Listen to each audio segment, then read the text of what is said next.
This is all you have to do to plan a content strategy to be successful in the next 12 months. 7 simple steps, and I'll walk you through them step by step. If you stick to these steps and stay consistent, you can go full-time within the next year. I've been studying this inside and out for the last 3 years. I've gathered all the best information and I put it together into a single worksheet. And the best part is that this works for every platform, and it's relevant now and into the foreseeable future. I've broken things down so that even if you have zero experience, this will help you too. By the end of this video, I'll share with you the unlock that helped me to discover this channel's true purpose. How creating my own content strategy using this process solved a problem I've been stuck on for ages.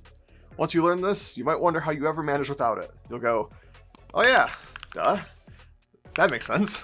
And I honestly think it'll help you grow faster than you thought possible. Hi, my name is Dave Jeltema, and I help new and aspiring content creators to turn their hobbies into something more, something worth investing in. I know I'm not the only one. If I had to bet, I'm guessing you'd love the creative freedom to make content for a living. But for all the other creators out there, hardly anyone explains how to actually do it. So that's this video. We're gonna go through it step by step. I've spent close to the last 15 years as a content creator, and in the last 3 years, I've really dove into figuring out how things work, and more importantly, why they work. And what I've noticed is this. All the information is out there. You can find an answer to any question. In fact, you can find many answers to the same question. And that's the problem. There are so many answers to the same question that it's next to impossible to figure out what the right answer even is. It's all so scattered and incomplete. Everyone swears by their solutions and how their method is the right one and everyone else is doing it wrong. So that's what I've been spending my time on, trying to untangle and figure out. And I think I've figured it out. It's both a science and an art, a mix of marketing and psychology, analytics and creativity. I love this. It's right up my alley. I enjoy learning all about this. I live on the internet. I spend tens of hours a week consuming YouTube content, reading newsletters, browsing Reddit. Content creation is part of my DNA. And I've noticed that the signal to noise ratio is too high on how to grow as a content creator.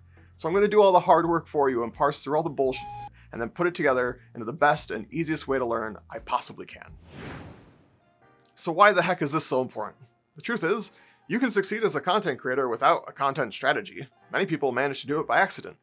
But then, at the first sign of trouble, they fall apart because they don't have a clear grasp on why things are no longer working in their favor. I think it's much better to understand your fundamentals so that everything you make can follow your intended game plan.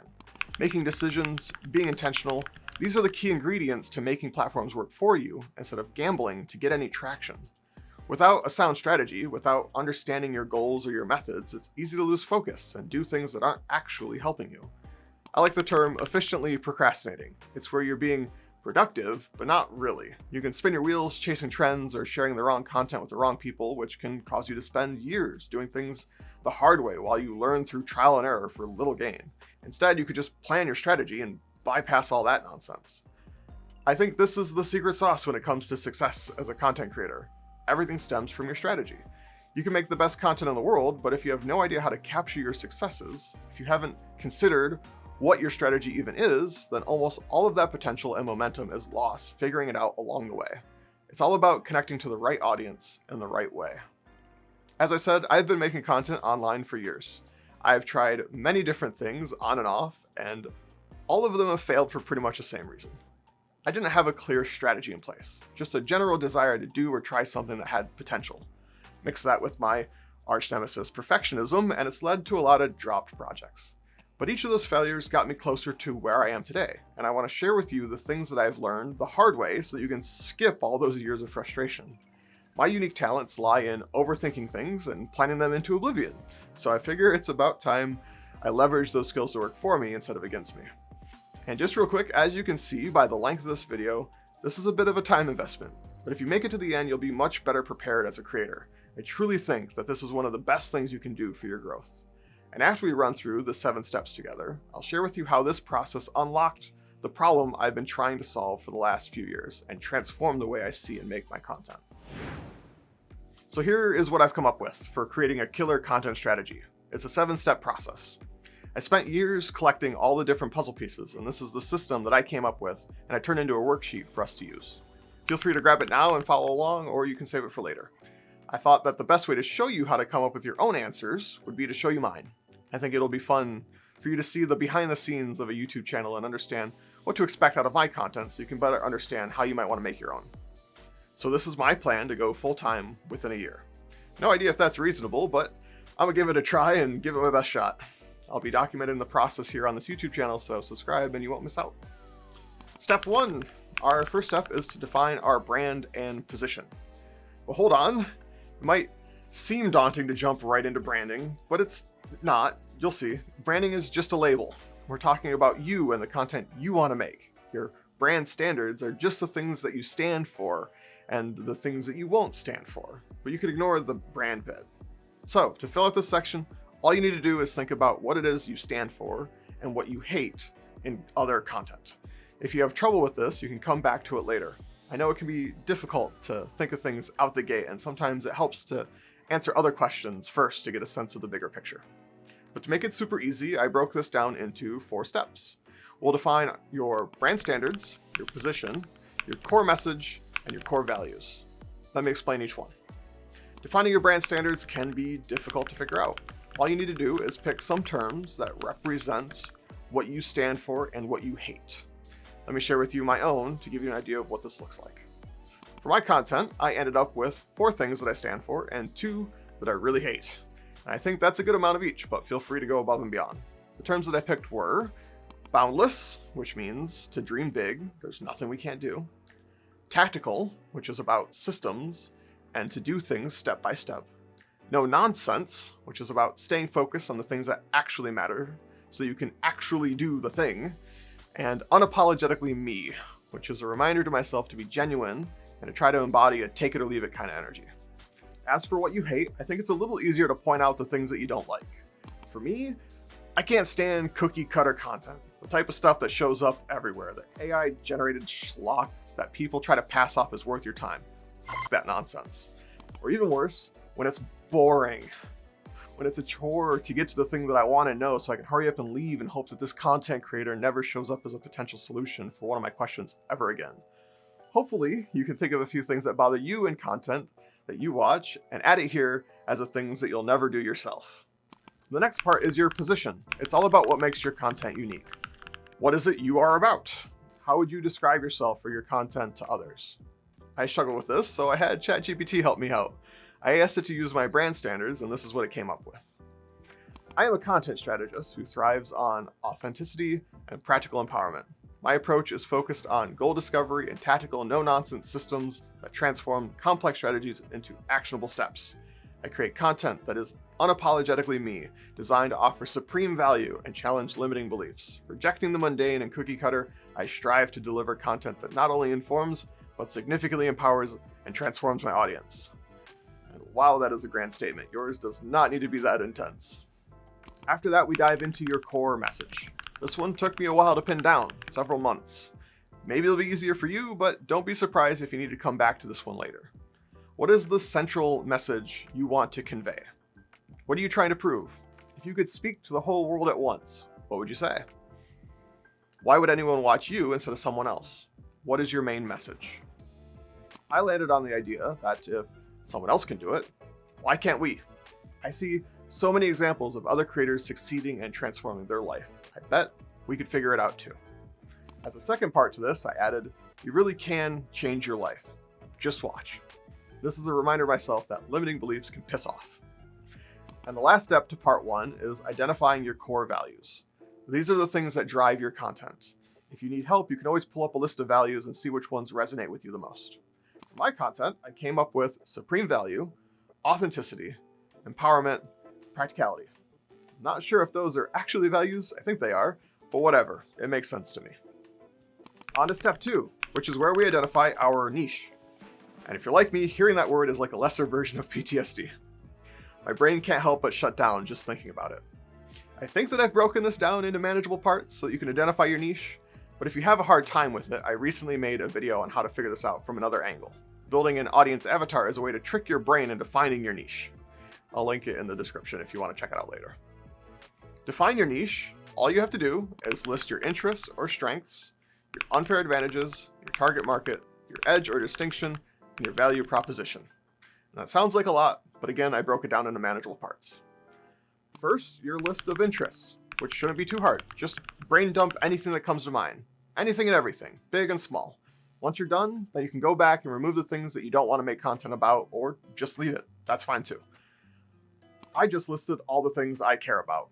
I like to think that there are alternate me's in different universes, each making content about each of these things.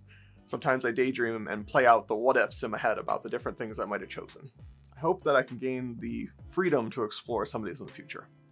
Next, try to think of your unfair advantages.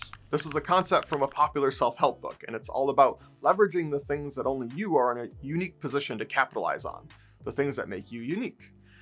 It can be anything from your personality to your situation. My unique situation is that I have more free time than most, and I have past experience making content as a creator. Also, my PC is top of the line, and I've spent the last 3 years taking notes and learning how to make content online. Those are some pretty unfair advantages to most others who want to do what I'm doing. I bet you have some of your own that you can leverage. Of course, I have other unfair advantages, but those are the ones that I can think of that matter to my content strategy. After that, we dive into figuring out our target market. Who is your ideal audience? If you haven't considered making an audience avatar, I'd highly suggest it. It's a deeper dive into this question, and I put it up there as equal importance as planning out your content strategy. It's all about making sure you're talking to the right person in every piece of content. It's the secret to making any algorithm love you. If you want to check out my video explaining it, it's still down there in the description below. But for now, all you have to worry about is the basic version. You can expand on this later. My target market is my younger self. For those who feel stuck like me, who want to make a change in their life, those who want to use content to share their hobby with the world and make money doing it. My ideal market is of people who have already decided to make content online to ideally make money from it. Next, we'll need to figure out our edge or distinction. How do you stand out? What sets you apart from others in your space? This one was really difficult for me too. It can be hard to pinpoint what holes there are in the niche that you want to make content for, especially if you're still trying to figure out what that even is. This requires market research, to watch the content from the people in your space and try to spot what they're missing so you can fill the gap and then ideally have it align with your strengths. You don't need to figure this out before you make content. Feel free to let this develop over time. The content you create can help inform how you can be different. It's more important to get started and then to keep going. You can double down on what you enjoy or what does well as you discover what works by making stuff first. Don't let perfectionism get in the way of starting. For my content, my edge or distinctions are still developing, but I think that they'll be my hands-on worksheets and checklists, or my checklist framework for making great content online, or maybe my growing network of interlinked pieces of content that all reinforce one another to create a holistic content engine, or maybe just my personal story and the journey we're going on together to transform our lives. The last part of this step is to identify our value proposition. What value can your content provide for your target market? If you want to get the attention of your target market, you need to give them a reason to pay attention. The name of the game in content creation is value. This can be through education or entertainment or some mix of the two. How do you plan to provide value to your audience? My value proposition is to provide practical and tangible steps to make great content, to do all the hard work for you so that all you have to do is apply it and you're off to the races. On to step 3, and hang in there, we're past all the difficult existential questions that are easy to get hung up on. The back half of this speeds up significantly. Step 3 is to choose your medium and format, which is very simple. It's just figuring out how you want to share your message and what you gravitate towards. Pick your medium is simply identifying the ways you enjoy being creative. Do you prefer to write, or are you considering going on camera? Or maybe you want to go faceless. If you haven't explored this in the past, it might be difficult, but I think most people have a sense for the medium they prefer the most. Writing, audio, or video. For me, I lean towards writing, and I've decided to put myself on video. Picking your format, on the other hand, is about how you'd like to share your ideas. Do you gravitate towards bite-sized nuggets, or do you prefer to sit down and explain or share your vision with others in a more comprehensive way? You can do both, but maybe just pick one to start. They each share similar DNA, but they're both their own art form and each have a different learning curve. Step 4 is to select your platform. I think most people already have an idea for this one as well. Understanding your medium and format helps inform what platforms you might consider. But first, I want to share with you the difference between discoverability platforms and relationship platforms, and why some of these might not be a good idea on their own. You might be super interested in becoming a streamer, or starting a podcast, or beginning a Discord community, or building a newsletter. And don't let me stop you, but understand that those options have next to no discoverability on their own. There is no built-in way for others to find you on those platforms. And as a result, you'll have a hard time growing if you only do those things. They're more about building a relationship with your followers and nurturing them. They shine best when paired with a discoverability platform. Discoverability platforms are places like YouTube, Instagram, TikTok, X, or Blue Sky. They have algorithms designed to promote your content and save you the effort of having to find your own eyeballs. One of the most prevalent and best pieces of advice that I or anyone else can give you is that if you want to grow your presence online, you should learn a discoverability platform. It unlocks the ability to shift the audience who finds you there over to a relationship platform. Without being able to do that, it'll take you significantly longer to gain any traction on a relationship platform. So now that you understand that, I would pick one of each. They both play an important role in your strategy. But if you only pick one type, I would suggest starting with a discoverability platform. My two are YouTube for discoverability and my email newsletter to nurture the relationship for those who want to go a bit deeper. Step 5 is about capturing and retaining attention. It's about how you'll use the platforms you've selected. What type of content will you create to capture attention? For me, I make insightful videos breaking down the different elements to make not just good, but great content. And then I turn each element into a system that can be easily used to produce consistently great content. Also, how will you retain attention? How will you ensure that your audience stays engaged and trusts you? For me, I consistently share all the things that you need to make great content. Each video is supremely relevant to improving your skills as a content creator. I want my personality to shine through and to build a relationship with my audience where you might hope for my success and watch to see my progress. And I never thought that making content about making content would make me feel so vulnerable. Anyway, we're on the final stretch. Step 6 is quick, and it's about leveraging your discovery platform to grow your relationship platform. It's about putting into place a plan for growing your relationship platform. You'll need a consistent call to action and ideally a lead magnet or some freebies to make it extra worth it. And if you're interested in watching a video breaking down how to do lead magnets properly, drop a comment and let me know. For me, I use the audience YouTube finds me to promote my newsletter to those who want deeper, more specific advice and tactics. And to sweeten the deal, I offer lead magnets or freebies to those who sign up. I also try to make it known that the newsletter is the place to be for advanced access.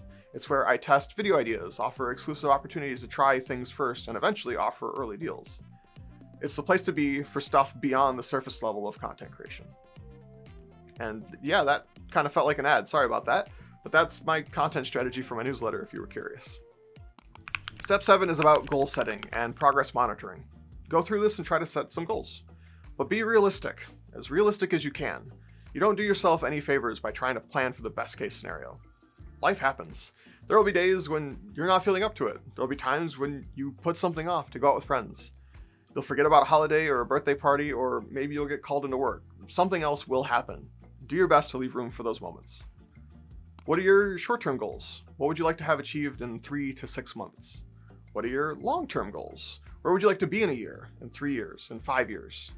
Keep in mind that this can change dramatically, so don't fret about it too much. Just write down what you're thinking right now. Then think about what metrics you want to track. I went with newsletter subscribers and unsubscribe rate, general satisfaction and engagement in my YouTube videos, and I'll do that through looking at comments, seeing if people watch multiple videos in a row, and analyzing retention curves. And lastly, I'm tracking how many videos I post in a year to see my overall consistency. You might also look at things like click-through rates and average view durations. Those are good too.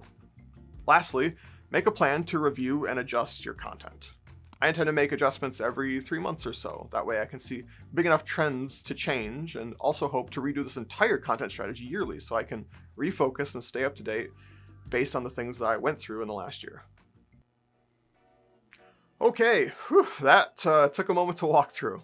And if you've made it this far, I think I can confidently say that you are invested in being a great content creator. Go ahead and hit that like button to let the almighty algorithm know that this video is worth it. Hopefully you thought the time you spent was worth it. I seriously think it is. I can't recommend it enough because, like I said at the top of this video, it's helped me to unlock my content's purpose, and I want to share it with you. It was born out of following the steps that I just showed you. By going through that process, I was able to internalize something pretty important. Here's what I learned. There is simply too much you need to do to succeed as a content creator. There are too many hats to wear. You need to be a writer, a performer, a visionary. You need to be good at marketing and building a community, and you probably need to be a leader who knows how to delegate and also able to problem solve while your microphone is suddenly making humming noises, and so many other things. Those are just the tip of the iceberg. It is impossible to be good at everything. I got stuck trying to solve how to be the best possible content creator that I overlooked a simple truth. You can stand on the shoulders of those who came before you. You don't need to do it all yourself. You can lean on those who've already figured it out. So that's what I did, and I'll continue to do. I've spent a lot of time collecting the best information and turning it into systems that we can use to grow as creators. Things like what makes a good hook, how to be a good storyteller, how to generate title ideas. Every step of the process, I created a system. This worksheet has shown me that my content strategy is to make it presentable and then give it to you. That's what I hope to be for you, to be the guy that does all the hard work so you can just use the tools I create to take a shortcut on your journey. And I've been doing that hard work in the background now for some time. I spent the last few years finding authorities on the different subjects and collecting all the different puzzle pieces, and now I'm starting to finally see the shape and size of the entire puzzle. I want to break it all down into the easiest to learn ways I can think of. That's the core of my content strategy, and the thing that this process has helped me to unlock. I hope that you take the time to grab this worksheet. I made it just for you. I think that going through this process yourself is incredibly beneficial. I'd recommend it to any creator, aspiring, new or old. Whether you're new to this or you've been at it for some time, I think that doing this is one of the best things you can do as a creator. This process helped me align my entire approach to stay focused, and it gives me confidence in my decisions. I'm reaching my goals faster than I expected. I think that it'll help you do the same. With the right strategy, we can transform our lives by building a sustainable and enjoyable content practice. If that sounds like something you're interested in, then it might be time for you to sign up for my newsletter. I send out weekly emails that cover topics like we did in this video, with the goal of helping you level up so that you can grow faster as a creator and gain creative freedom. It is the top link in the description. Okay, so that's great and all, but it doesn't explain how to actually make any content. But you may have realized that having the best content doesn't mean anything if your ideas suck. Before you can make great content, you need to train yourself to have great ideas, or else your content is doomed. I show you how to do just that in this video. I even have another handy dandy checklist that you can use to make sure each idea is a banger. If you're serious about making content, this is a must watch. Everything you make depends on how good your content ideas are.